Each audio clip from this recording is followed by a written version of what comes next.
Assalamualaikum warahmatullahi wabarakatuh. Selamat malam semuanya.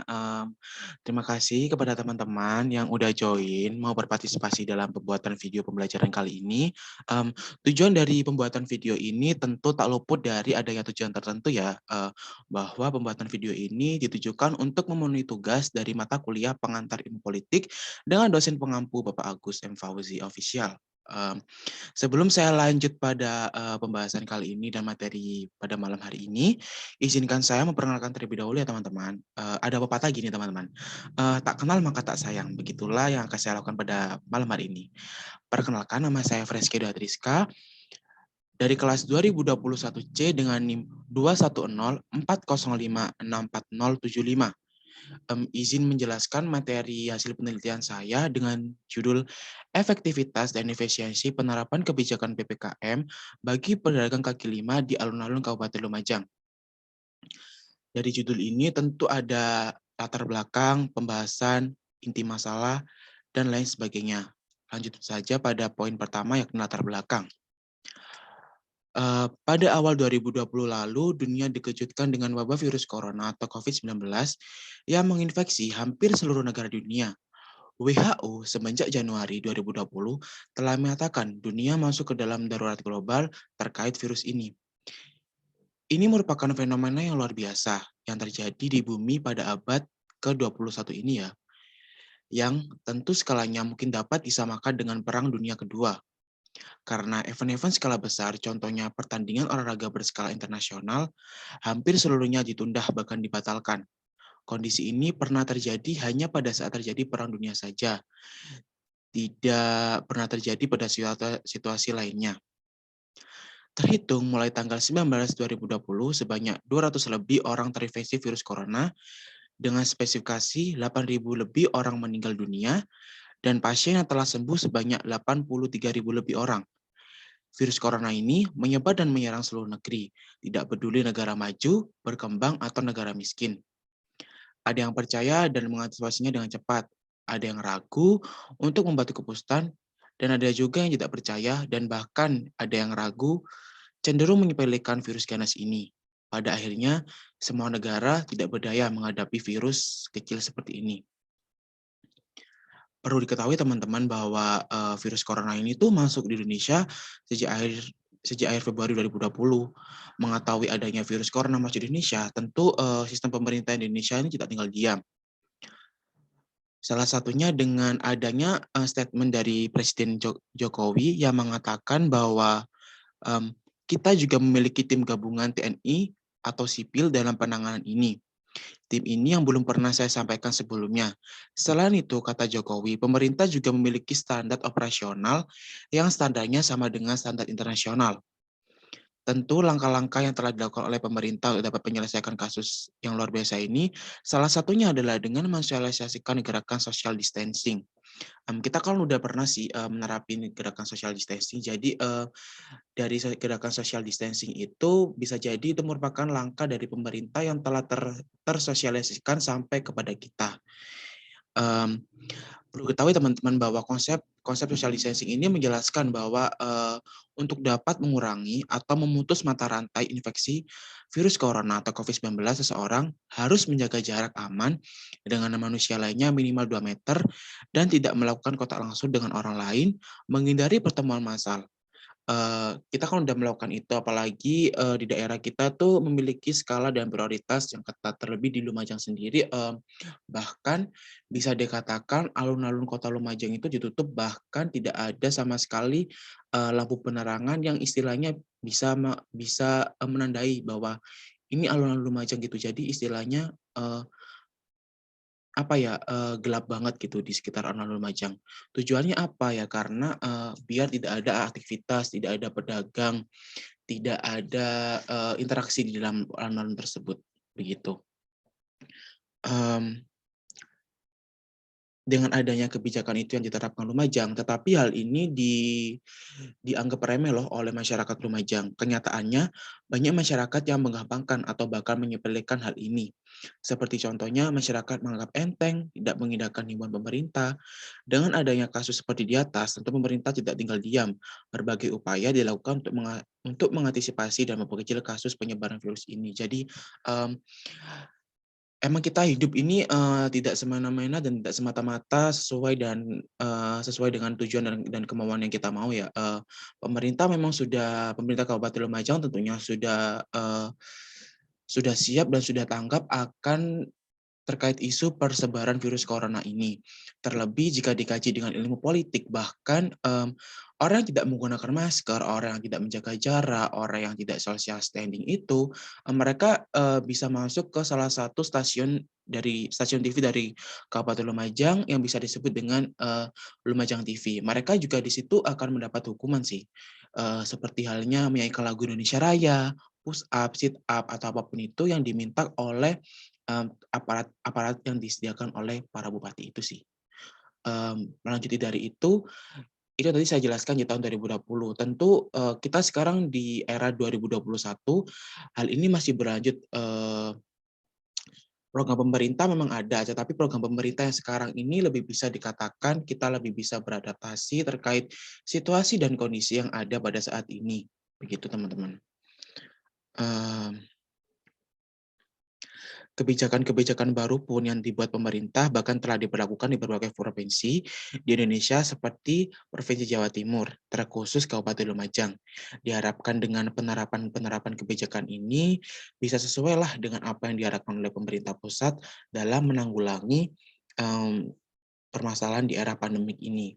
Permasalahan di era pandemik ini yang bisa saya jabarkan adalah tidak soal perihal siapa yang sembuh dulu, siapa yang terinfeksi, siapa yang meninggal, tetapi permasalahan yang dikaitkan di sini adalah permasalahan yang bersifat kompleks. Artinya antara aspek satu dengan aspek lainnya itu saling berkaitan. Terlebih jika dikaji dalam dunia politik, hal ini bisa loh bisa menimbulkan pro dan kontra mengenai suatu kebijakan itu. Oke, lanjut.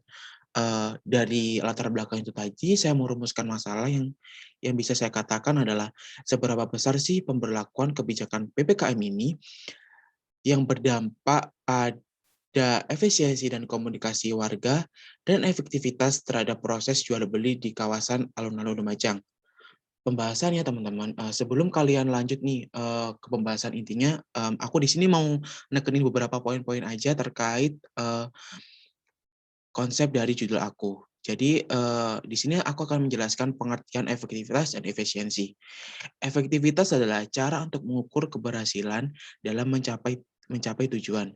Sedangkan efisiensi adalah cara mengukur kehematan penggunaan sumber. Produktivitas sendiri adalah perbandingan dari berbagai keluaran dengan berbagai masukan. Jadi, perbedaan efektivitas dan efisiensi bisa dipahami ya. Lanjut pada poin kedua, yakni pengertian kebijakan publik. Tadi kan aku udah menyinggung nih di latar belakang bahwa pemerintah Kabupaten Lumajang, pemerintah pusat telah merumuskan atau merevisikan beberapa kebijakan yang nantinya kebijakan ini akan diterbitkan oleh kebawahan-bawahan, yakni berupa masyarakat-masyarakatnya gitu kan. Nah, afdol dong ketika aku mau kebijakan kalian tidak tahu apa arti kebijakan itu, maka dari itu aku akan menjelaskan ke kalian. Pengertian kebijakan publik adalah, menurut Kamus Cambridge, kebijakan publik adalah kebijakan pemerintah yang mempengaruhi setiap orang di suatu negara atau negara bagian atau kebijakan secara umum. Jadi, kebijakan publik ini bersifat umum untuk semua semua orang yang terdekat dalam suatu negara tersebut. Misalkan di Indonesia, Presiden Jokowi dan pemerintahannya telah membuat suatu kebijakan yang tentunya dengan pembuatan itu tentu membutuhkan persetujuan dari lembaga-lembaga lainnya seperti DPR, MPR, atau apapun itu yang bisa menunjang sebuah sistem penerbitan suatu kebijakan tersebut. Nah, kebijakan itu bisa digunakan untuk mulai dari masyarakat kecil hingga masyarakat atas. Artinya apa? Kebijakan ini berlaku tanpa memandang bulu, entah itu kalian dari rakyat miskin, rakyat sedang, atau rakyat biasa. Yang namanya suatu kebijakan yang bersifat publik itu bersifat menyeluruh eh, tanpa adanya pandang golongan tertentu. Itu aja sih. Dari ketiga poin itu tadi, aku langsung ke pembahasan inti aja ya. Perlu diketahui teman-teman, sudah lebih 1 tahun loh rasanya pandemi ini menghantam perekonomian nasional. Walaupun mengalami banyak pengangkatan pelonggaran, kini terhitung sejak 12 Juli 2021, pemerintah melakukan PPKM darurat sampai tanggal 20 Juli. Ini aku mengutip dari sumber Kompas ya. Sedangkan sampai sekarang ini PPKM masih berlaku di berbagai wilayah. Salah satunya di Lumajang. Itu aja sih. Mmm, Kenapa PPKM terus diberlakukan dan bahkan ada level-levelnya loh. Tentu ada tujuan tersendiri, yaitu hal ini dilakukan pemerintah guna menekan angka penyebaran virus COVID-19 yang semakin mengembang tinggi. Berbagai celah telah dikerahkan oleh pemerintah dan jajarannya, tapi nyatanya kebijakan PPKM darurat ini dirasa kegiatan yang tidak tepat. Namun nyatanya kebijakan tersebut banyak menuai pro dan kontra di kalangan masyarakat. Di balik problematika ini dan polemik tersebut, sektor UMKM atau biasa dikenal dengan usaha mikro, kecil, dan menengah paling berdampak efeknya. Tak sedikit pula dari mereka yang mengalami kerugian dan penurunan omset yang terus tinggi. Salah satunya adalah para komunitas pedagang di alun-alun Kabupaten Lumajang.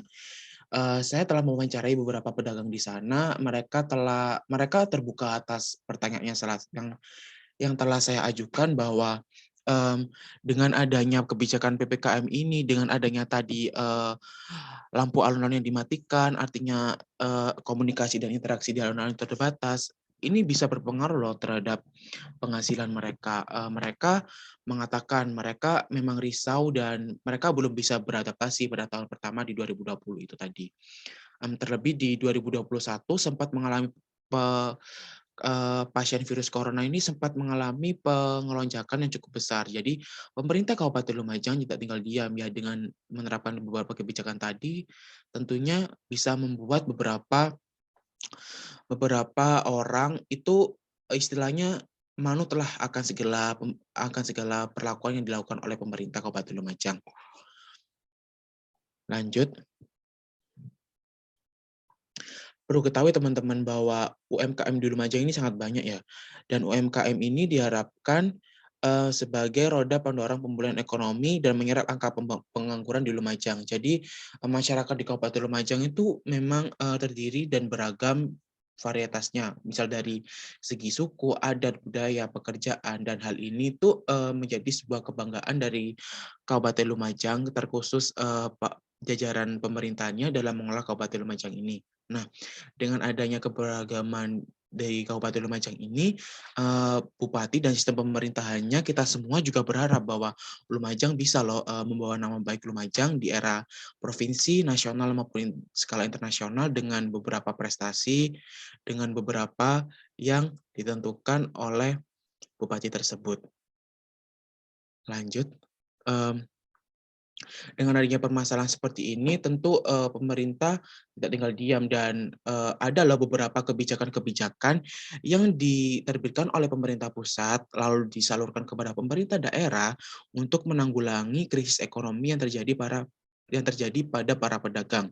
Salah satunya adalah program kartu sembako, diskon listrik, subsidi kuota internet bagi para pelajar, kartu prakerja, dan bantuan beras Bulog. Nah, dari kelima tadi yang saya sebutkan ini, kita tidak asing dengan yang namanya dana bansos, bantuan sosial. Bantuan sosial ini sendiri ditujukan untuk para UMKM atau rakyat menengah atau rakyat rakyat miskin yang kurang mampu dalam sistem perekonomiannya. Dengan adanya bansos ini sendiri, diharapkan mereka diharapkan mereka tidak diharapkan mereka bisalah, istilahnya mengurangi beban dari mereka tersebut. Jadi, dengan adanya pro kontra kebijakan itu tadi sih, menurut aku dan aku telah meneliti beberapa pedagang, mereka awalnya kontra dengan tidak adanya tindakan yang cepat dari pemerintah. Tetapi seiring berkembangnya waktu, mereka sadar dan mereka bisa beradaptasi dengan adanya kebijakan-kebijakan terkait virus corona ini terlebih di Kabupaten Lumajang. Jadi kembali lagi kepada masing-masing individu, kembali lagi pada penyampaian proses sosialisasi bisa diterima atau tidaknya itu bergantung pada individu. Tetapi sebisa mungkin para pemerintah atau aparatur aparatur Kabupaten Lumajang itu menyampaikan ini loh bahwa nanti ada kebijakan seperti ini, diberlakukan seperti ini, dan ada solusinya jika ada yang mengalami kesusahan. Menurut aku seperti itu. Jadi itu aja yang bisa aku sampaikan. Ini lanjut ke materi sesi tanya jawab aja sih. Ini kan kalian kan ada dua, ada Yola dari kelas A dan ada Jauza dari kelas C. Mungkin dari penyampaian aku tadi atau judulku tadi ada yang kalian mau tanyakan, silahkan dari siapa dulu bebas. Silahkan. Aku dong. Iya bisa. Ngomong-ngomong ini waktunya berapa ya? Lebih dari 10 nggak? Wow, nice. Wow, lanjut. Iya, Zah, silahkan.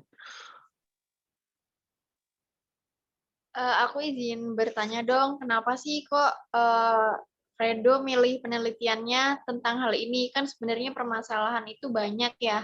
Kenapa kok milihnya tentang kesejahteraan UMKM di tengah pandemi kayak gitu? Oke, terima kasih atas pertanyaannya. Langsung aja saya jawab ya. Kenapa saya memilih judul seperti ini? Karena judul seperti ini tuh judul krusial gitu loh.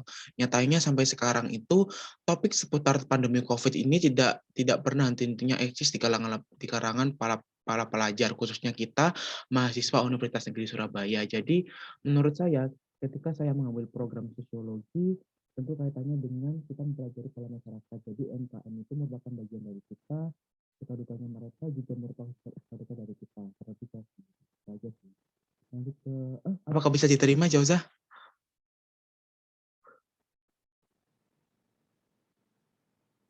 Iya, bisa. Tapi mohon maaf tadi terakhir-terakhirnya suaranya nggak jelas. Oh iya ya, jadi jadi aku kan ambil di prodi sosiologi. Sosiologi kan mempelajari seputar seputar studi kasus kemasyarakatan toh. Mereka kan para UMKM ini kan bagian dari kita. Jadi suka dukanya mereka juga suka duka dari kita sendiri, terlebih aku dari warga Kabupaten Lumajang. Begitu. Oke, sudah jelas. Terima kasih. Oke, sama-sama. Lanjut. Oke, di sini aku mau nanya. Iya, Pak. Santai aja. Menurut penelitian yang kamu udah teliti, seberapa besar sih harapan masyarakat Lumajang ini pada peran kebijakan pemerintah? Terima kasih. Oh iya, sama-sama. Izin menjawab ya. Harapan masyarakat tentunya sangat besar kepada pemerintah karena pada dasarnya hal ini tuh bersifat struktur. Eh, jika kita berbicara ilmu sosiologi, ada perspektif struktur fungsionalis yang menganggap bahwa masyarakat itu merupakan jaringan yang terorganisir. Jadi di sini peran pemerintah adalah sebagai rumahnya dan kita para warga itu istilahnya penghuninya gitu. Jadi dengan adanya kebijakan-kebijakan itu tadi, kebijakan yang diterbitkan oleh pemerintah pusat lalu disampaikan ke pemerintah daerah, tentu warga Lumajang ini juga berharap sangat besar dengan dampaknya apa yang ditimbulkan dari pandemi ini.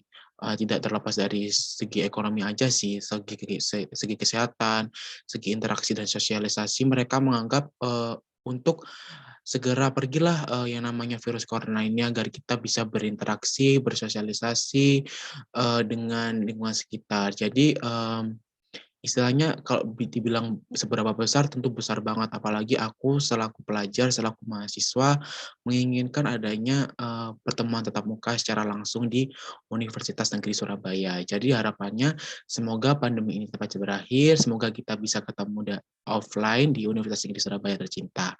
Itu aja sih. Apakah bisa diterima, Yul? Bisa banget sih, keren banget jawabannya. Oke, terima kasih ya. Sekian presentasi pemateri pada malam hari ini. Saya ucapkan sekali lagi terima kasih buat teman-teman yang udah berkontribusi, udah mau aku repotin di acara di sharing-sharing materi kali ini. Kurang lebihnya mohon maaf. Mari kita tutup sesi penjabaran materi malam ini dengan bacaan hamdalah bersama-sama. Alhamdulillahirabbil alamin. Terima kasih kepada teman-teman semua. Kurang lebihnya mohon maaf.